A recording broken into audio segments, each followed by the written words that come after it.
I'm back with another video. If you're new and you love power, go ahead and hit that subscribe button, like the video, and leave your theories and comments down below. Today, we're going to be talking about Power Book 3 Raising Kanan, Snaps and Pops Gotta Go. What's next for their characters in this upcoming season? In the comments, let me know your early predictions for Snaps and Pops. We know these two did a lot in the previous season, and now we're going to see if they can carry that momentum forward. Because let's be real, they caused major drama, and eventually you've got to face the consequences. Will Kanan find out what they really did, and if he does, will they survive? That is the major query. Make sure you've checked out my recent videos. I dropped an aftermath breakdown covering the key storylines of the last season and sharing my overall thoughts.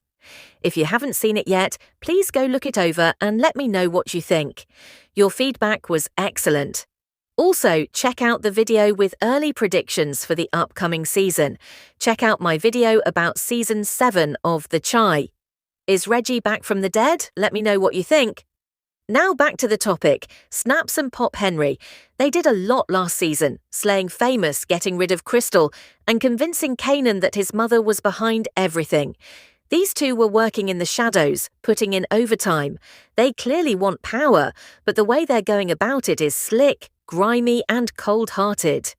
In that aftermath video, I mentioned that while they set Famous up, it would have hit harder if we had seen more interactions between them and Famous.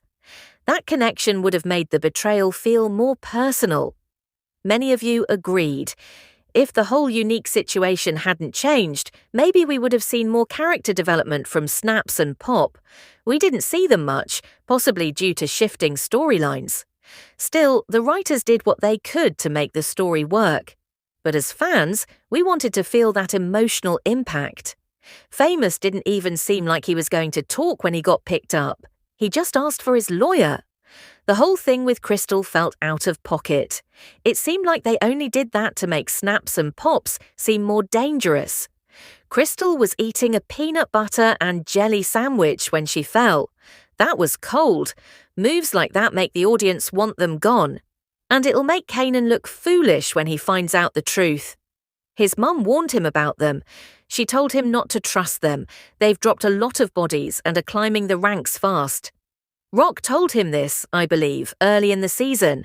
And funny enough, Snaps and Pops turned around and told Kanan he was a fool.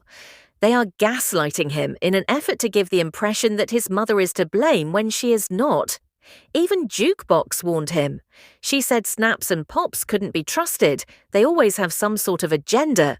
She saw through them from the start, but Kanan's confused, overwhelmed, and unsure what to believe. The only thing he's sure of is that it's easy to blame Rock, and Snaps and Pops are taking advantage of that. They don't even have to tell him what to do, just plant the idea, and he reacts. They even had a meeting with Rock and Kanan, saying things felt shaky between them, and they were right.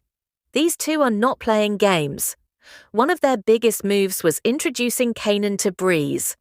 I think we'll see a deeper connection between Breeze and Snaps and Pops in the next season. Fans have been asking about Breeze's parents. Those details should come soon.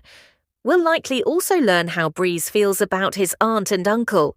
Maybe he tells Kanan something that exposes how Snaps and Pops really operate, making Kanan realize they've been lying the whole time. That scene where Snaps talked about Unique like he was expendable? Kanan's reaction said it all. It sounded like they plan to use Unique for the Italian connection and then dump him. Kanan needs to watch his back. They're using him. He's young, energetic, and useful. They want him to work with their nephew to build the business. But once they don't need him, who knows? Snaps and Pops are clearly the villains of this season. They were quietly built up in the last one, showing us the dirty work behind the scenes while Unique caused chaos out in the open. In the next season, we'll see more of their shady moves, and maybe the consequences. Will they survive, or will they somehow escape once again? They've been in the game a long time and have those law enforcement connections, which makes taking them down hard. But nobody lasts forever in the drug game. The top players always fall eventually. Will Kanan take them down? Some fans think Breeze might do it, but would Breeze really let Kanan take out his own family? Or does he have his own issues with them? Maybe they betrayed him too. I hope we get more depth to their characters next season. Last season we barely saw them. That's why their actions didn't hit as hard. We didn't feel those connections. But what happened to Crystal? That was wild. Pops isn't playing. She's clearly the enforcer, ready to put in work, catch bodies, and strike unexpectedly. Snaps, meanwhile, plays it cool. He pulls the strings, makes the plans, and watches it all unfold. So, we'll see what happens with them next season. Please let me know what you think Snaps and Pop should do next. Personally, I think it's time for them to go. They need to pay for what they've done, especially to Famous and Crystal.